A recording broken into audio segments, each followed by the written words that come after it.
Let's study this chapter women caste and reform very quickly.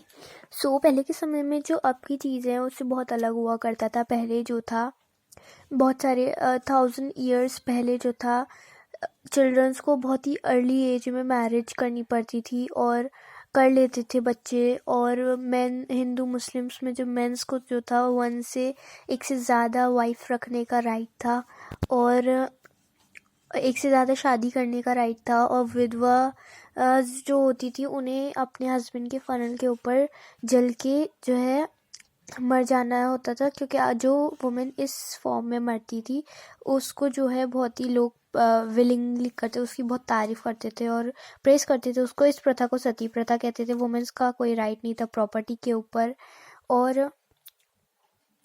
Women's का कोई right नहीं था प्रॉपर्टी के ऊपर। उन्हें एजुकेशन नहीं करनी दी थी।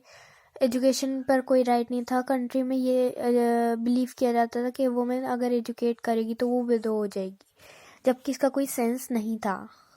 Difference between womens in not in only one society. और ज़्यादातर रीजन्स में पीपल जो थे डिवाइडेड होते हैं कास्ट में, जैसे कि upper class, lower class, Brahmans and Kshatriyas जो थे वो अपने आप को अपर कास्ट कहते थे। और ट्रेडर्स, मनी लेंडर्स जो थे वो वैश्यास होते हैं जो कि अपर क्लास से नीचे होते हैं। एंड वीवर्स, पोर्टर, ये सब शूद्रास होते हैं। पोर्टर्स वगैरह ये जो है वैश्यास से नीचे होते हैं। एंड सबसे लोअर कास्ट पे होते हैं जो लेबर वर्क करते हैं सिटीज़ में, विलेजेस में क्लीनिंग का वर्क करते हैं या फिर जॉब करते हैं, अपर कास्ट के अंडर काम करते हैं कोई सा भी। तो ये जो है अपर कास्ट से ट्रीट किए जाते थे मैंने इन दिस ग्रुप। और इनको जो है अपर कास्ट जो है अनटचेबल्स कहती थी। तो उनको अलाउ नहीं किया जाता था टेम्पल्स में एंटर करने को और वाटर लेने का पॉन्ड से, यानी घड़े होते हैं ना उनसे पानी नहीं पीने दिया जाता था, जिसमें से अपर कास्ट पीती थी। उनको अलग से पानी पीना पड़ता था कहीं और से। बहुत ही बुरी कंडीशन थी उस टाइम में। अब देखते वर्किंग टूवर्ड चेंजेस। बहुत सारे चेंजेस आए हैं अब, बहुत ज़्यादा चेंजेस आए हैं, जैसे कि बुक्स वगैरह बन गए, newspaper, magazine, leaflets and pamphlets were printed. ठीक है, ऑल काइंड्स ऑफ इश्यूज, जैसे बहुत सारे इश्यूज हैं social, political, economic reasons could now be debated and discussed by men and sometime by women। अब की चेंज जो हुआ है उसमें ये इन सारे इश्यूज पे जो है सिर्फ मैंस नहीं वुमेन्स भी डिस्कस करती हैं बहुत सारी डिबेट्स में। एंड ये जो डिबेट्स होती हैं ये इंडियन रिफॉर्मर्स रिफॉर्म करते हैं ग्रुप्स में। इनमें से एक one of the famous reformer है राजा राम मोहन रॉय। 1772 से 1833 तक he founded a reform association known as Brahmo Sabha and later known as Brahmo Samaj. तो इन्होंने एक खोला था, राजा राम मोहन रॉय ने फाउंड किया था ब्रह्मा सभा, जिसको फिर बाद में ब्रह्मो समाज के नाम से जाना गया इन कलकत्ता। इनका ये मानना है कि चेंजेस लाने के लिए लोगों को ओल्ड प्रैक्टिसेस को छोड़ना पड़ेगा और new life of way modern culture में जीना होगा। सो एक रिफॉर्मर, इनका नाम बहुत याद रखिएगा, बहुत इम्पोर्टेंट है ये। राजा राम मोहन रॉय जो थे अपनी नॉलेज को, वेस्टर्न एजुकेशन इन कंट्री को, अपनी नॉलेज को स्प्रेड करते थे, वेस्टर्न एजुकेशन को स्प्रेड करते थे कंट्री में। एंड बहुत ही ग्रेट फ्रीडम एंड इक्वालिटी लाने की कोशिश करते थे वो वुमेन्स के बीच।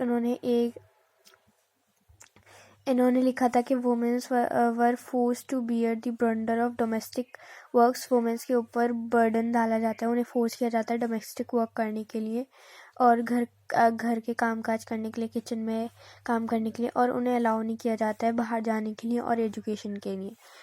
सो changing the life of widows की लाइफ को चेंज है। राजा राम मोहन रॉय ने एक कैंपेन स्टार्ट की थी प्रैक्टिस ऑफ सती के अगेंस्ट। तो ये प्रैक्टिस ऑफ सती के अगेंस्ट थे। राजा राम मोहन रॉय जो थे वो बहुत सारे लैंग्वेजेस जानते थे, Sanskrit, Persian and European languages. उन्होंने जो एशियन टेक्स्ट हुआ करते थे उनमें बताया था कि प्रैक्टिस ऑफ विडो जो है, सती प्रथा जो है, उसमें कोई एशियन टेक्स्ट में कुछ नहीं लिखा है सती प्रथा के बारे में। तो उन्होंने इस स्ट्रैटेजी को अपनाया था चेंजेस लाने के लिए। मैनी ब्रिटिश ऑफिसर्स ने उनका साथ दिया था क्योंकि वो ये मानते थे कि राजा राम मोहन रॉय एक पढ़े लिखे आदमी हैं, तो वो एडमिनिस्ट्रेशन में काम आ सकते हैं, हमारे साथ हैं, मॉडर्न कल्चर के हैं। उन्होंने जो है राजा राम मोहन की बात सुनी और उनके साथ दिया। उन्होंने कहा कि ही वॉज लर्न मैन, एक लर्न मैन लगते हैं वो। इन 1829 सती प्रथा वॉज बैन एंड 1829 में सती प्रथा बैन हो गई थी। ये स्ट्रैटेजी अडॉप्ट की थी राजा राम मोहन रॉय ने।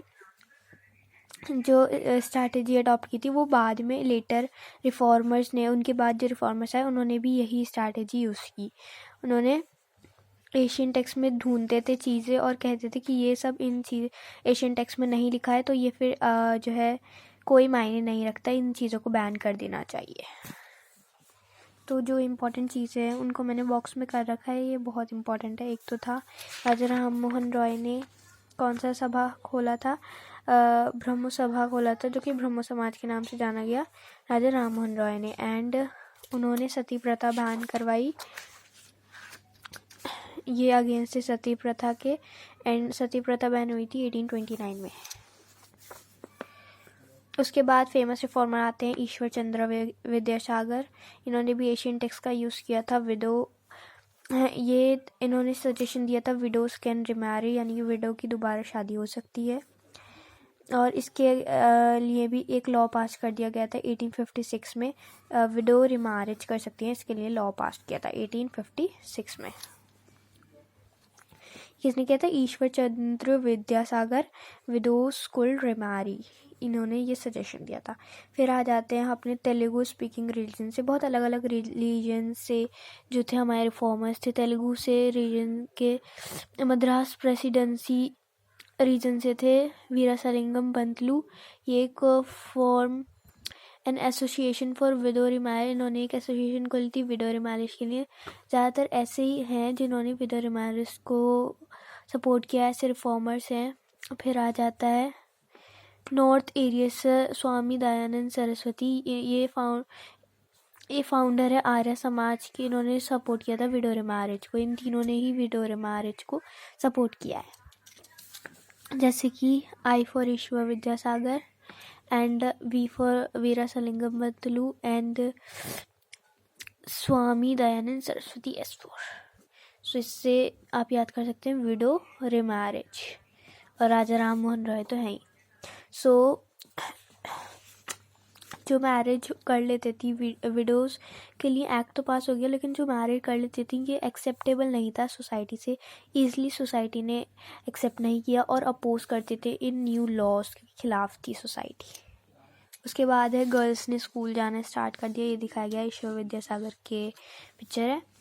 गर्ल्स फिर स्कूल जाने लगी, तो एजुकेशन फॉर गर्ल्स बहुत ज़रूरी है। इसके लिए भी कई सारे रिफॉर्मर्स आए, जैसे कि विद्यासागर ने कलकत्ता में और अदर रिफॉर्मर्स ने जो है बॉम्बे में स्कूल खोले थे। किसके लिए? गर्ल्स के लिए। पहला स्कूल खोला गया था मिड 19th सेंचुरी में।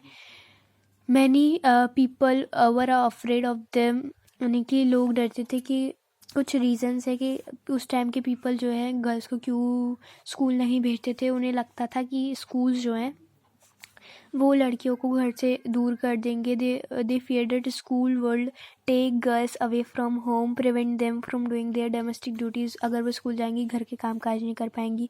गर्ल्स को स्कूल जाने के लिए पब्लिक प्लेसेस से ट्रैवल करना पड़ेगा। और उन्हें ऐसा भी लगता था कि गर्ल्स को जो है अवे रहना चाहिए, stay away from public spaces, यानी कि पब्लिक स्पेसेस से दूर रहना चाहिए।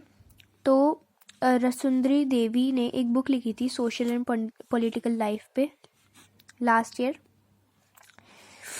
ये वही हैं जिन्होंने हमने लास्ट ईयर पढ़ा था हमने। इन्होंने सीक्रेटली स्टडी करती थी अपने बच्चे की बुक से, ये सीक्रेटली रात में पढ़ती थी और फिर उन्होंने कैंडल की लाइट में रात में पढ़ाई करती थी सबसे छुप के। लेटर पार्ट में स्कूल्स खोले गए, बाद में जो है स्कूल्स खोले गए गर्ल्स के लिए। आर्य समाज इन पंजाब ने स्कूल खोले और ज्योतिराव फुले ने महाराष्ट्र में स्कूल खोले। Arya Samaj in Punjab schools for girls establish by Arya Samaj. Arya समाज किसने खोला था? स्वामी दयानंद सरस्वती ने। ठीक है, ज्योतिराव फुले ने महाराष्ट्र में।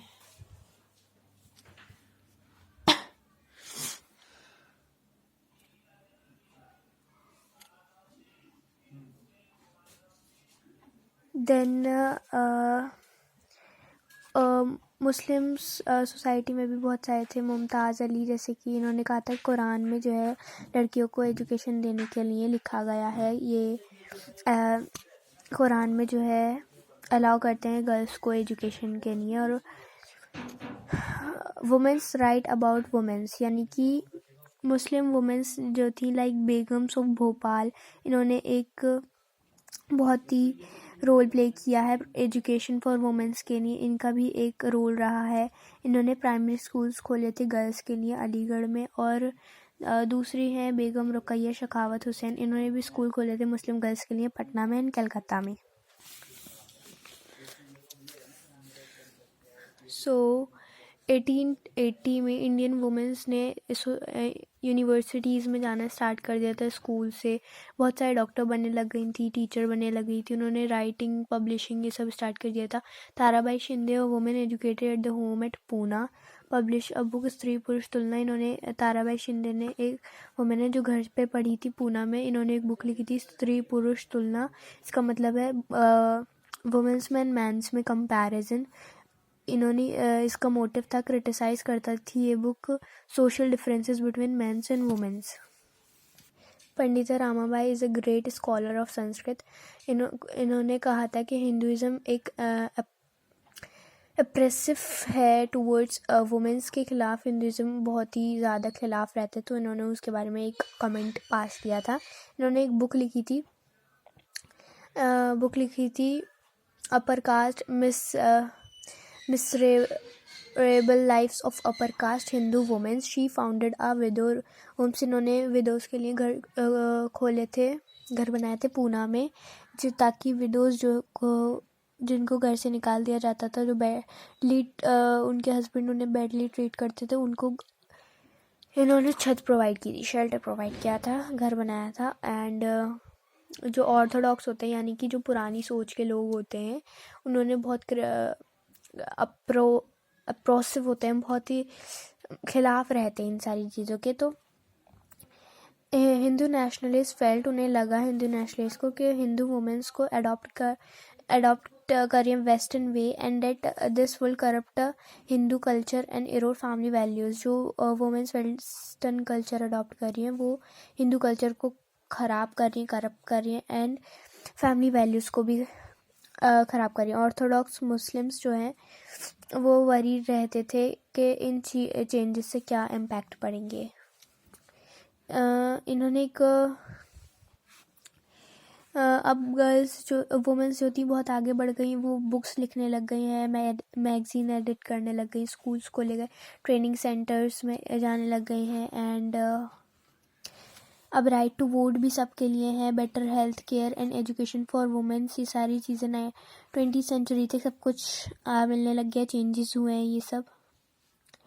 सम of joint various kinds of nationalist and social movements from 1920 से बहुत सारे सोशल मूवमेंट्स स्टार्ट हुए। एंड जवाहरलाल नेहरू और सुभाष चंद्र बोस, इन्होंने सपोर्ट किया था किसको, इक्वालिटी को एंड फ्रीडम फॉर वुमेन्स को। ये दो सपोर्टर्स हैं, कौन कौन है, जवाहरलाल नेहरू एंड सुभाष चंद्र बोस। ये इन्होंने इक्वालिटी को, फ्रीडम ऑफ वुमेन्स को सपोर्ट किया था। लॉ अगेंस्ट चाइल्ड मैरिज के अगेंस्ट एक लॉ पास हुआ था 1929 में, जिसमें चाइल्ड मैरिज को बैन कर दिया गया था। पहले क्या होता था, बच्चे मैरिज कर लेते थे, बच्चों की मैरिज करा दी जाती थी, तो child marriage resistant act pass हुआ। एंड इस एक्ट के हिसाब से कोई भी man below the age of 18 and women below the age of 16 could marry, यानी कि कोई भी मैन जो है 18 साल से नीचे और वुमेन 16 साल से नीचे शादी नहीं कर सकते पहले। उसके बाद ये लिमिट जो है 21 मैन के लिए हो गई और 18 वुमेन के लिए हो गई। अब हम इस चैप्टर के 2 फेज थे, एक रिफॉर्म्स इन वुमेन्स के बारे में था एंड अब है हम caste and social reforms, caste के बारे में हम पढ़ेंगे। अब ये है कुछ रिफॉर्मर्स हैं, उन्होंने क्या क्या चेंजेस लाए उनके बारे में लिखा है। कास्ट में राजा राम मोहन रॉय ने ये वुमेन्स के लिए भी किया, विडोज़ के लिए भी किया, रिफॉर्म्स भी लाए और कास्ट के लिए भी किया। इन्होंने कास्ट सिस्टम को क्रिटिसाइज़ किया था। प्रार्थना समाज जो है इक्वालिटी, ऑल कास्ट में इक्वालिटी लाना चाहता था। परमहंस मंडली, इन्होंने कास्ट सिस्टम को अबॉलिश किया था 1840 में। एंड क्रिश्चियन मिशनरीज ने स्कूल खोले थे ट्राइबल ग्रुप्स चिल्ड्रंस के लिए। राजा राम मोहन रॉय जो थे उन्होंने ट्रांसलेट किया था बुद्धिस्ट टेक्स्ट को क्रिटिसाइज करने के लिए, किसको, कास्ट सिस्टम को। प्रार्थना समाज ने जो है इनका ट्रेडिशन था भक्ति का, that believed in spiritual equality for all caste, इन्होंने इक्वालिटी ऑफ कास्ट के लिए किया, सपोर्ट किया। बॉम्बे में परमहंस मंडली थी जिन्होंने was founded in 1840 to work for abolition of caste, abolish किया था इन्होंने कास्ट सिस्टम को 1840 में फाउंड किया था। बहुत सारे रिफॉर्मर्स मेंबर जो थे वो अपर कास्ट से associations were people of upper cast, ये अपर कास्ट के लोग थे।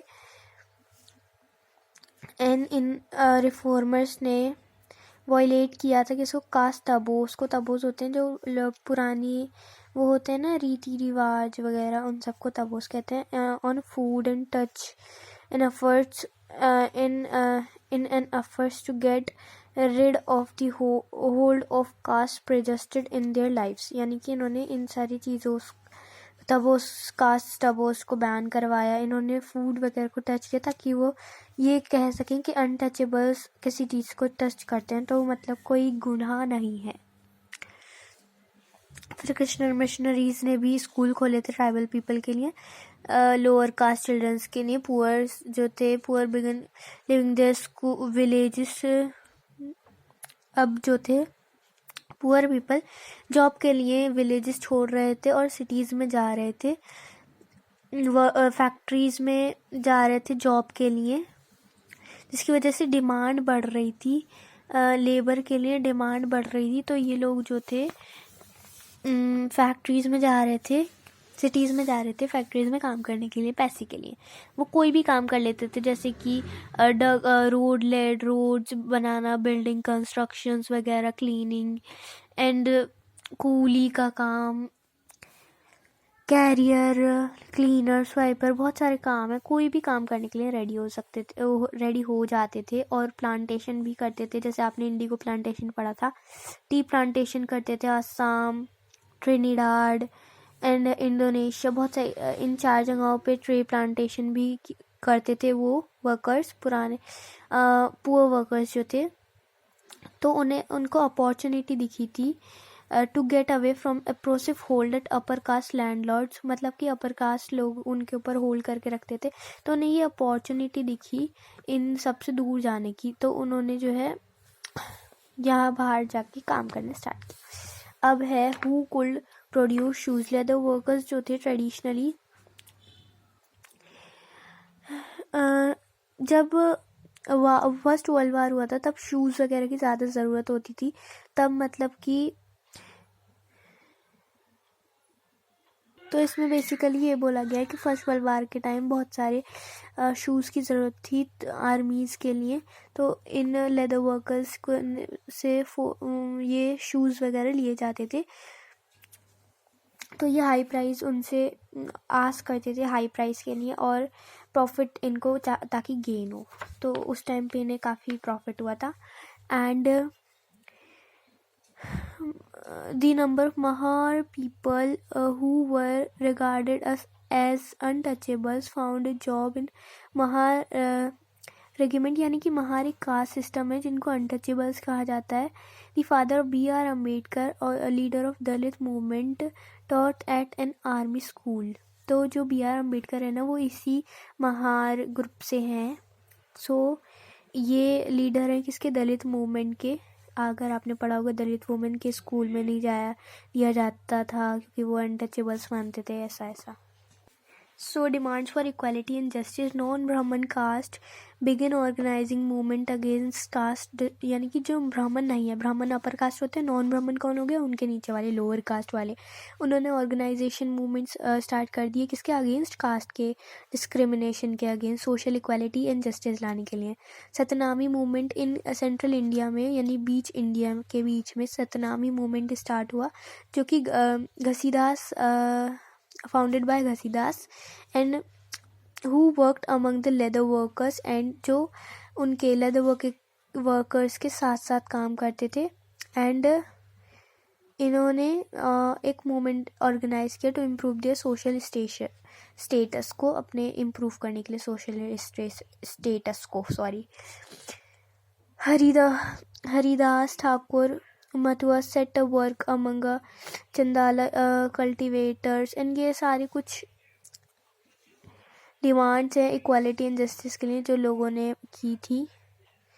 सो ये सब आप पढ़ लेना। Guru from Ezhava caste Shri Narayana Guru proclaim the idea of unity for his peoples. Unity लाने का इनका आइडिया था कि इनका गुरु फ्रॉम इज़हावा एंड इनके हिसाब से humankind belongs to same caste, सब लोग जो है एक ही कास्ट से बिलोंग करते हैं। One of his famous statement है इनकी, ओरू जाति ओरू मातम ओरू दैवम मनुष्यानी, यानी कि one cast one religion one God for human kind. सब कुछ एक ही है, एक ही कास्ट है, एक रिलीजन एक गॉड। सो इनकी स्टेटमेंट थी इनकी गुरु from इज़हावा Shri Narayana Guru. By leaders who came from non Brahmin, ये सारी जो चीज़ें हैं ये नॉन ब्राह्मण ने फाउंड की थी। They try to change the habits and practice, इन्होंने ट्राई किया चेंज करने के लिए प्रैक्टिस को एंड हैबिट्स को जो पुराने समय में की जाती थी। ये देख लिए इक्वालिटी के लिए सतनामी मूवमेंट आया जो कि घसीदास ने फाउंड किया था। हरिदास ठाकुर मथुआ थे और केरला से गुरु फ्रॉम इज़हावा कास्ट श्री नारायण गुरु। तो इन सब को इक्वालिटी के लिए कुछ ये सारी चीज़ें की गई, डिमांड्स थी। अब है गुलामगिरी। गुलामगिरी एक बुक का नाम है। तो एक लो कास्ट लीडर थे ज्योतिराव फुले, ठीक है, ये बॉर्न हुए थे 1827 में। इन्होंने पढ़ाई की थी क्रिश्चियन मिशनरीज ने जो स्कूल्स वगैरह सेटअप किए थे, इन्होंने उधर से अपनी पढ़ाई की थी और अपने ओन आइडियाज़ के साथ और इनजस्टिस ऑफ कास्ट सोसाइटी के बारे में जो है अपने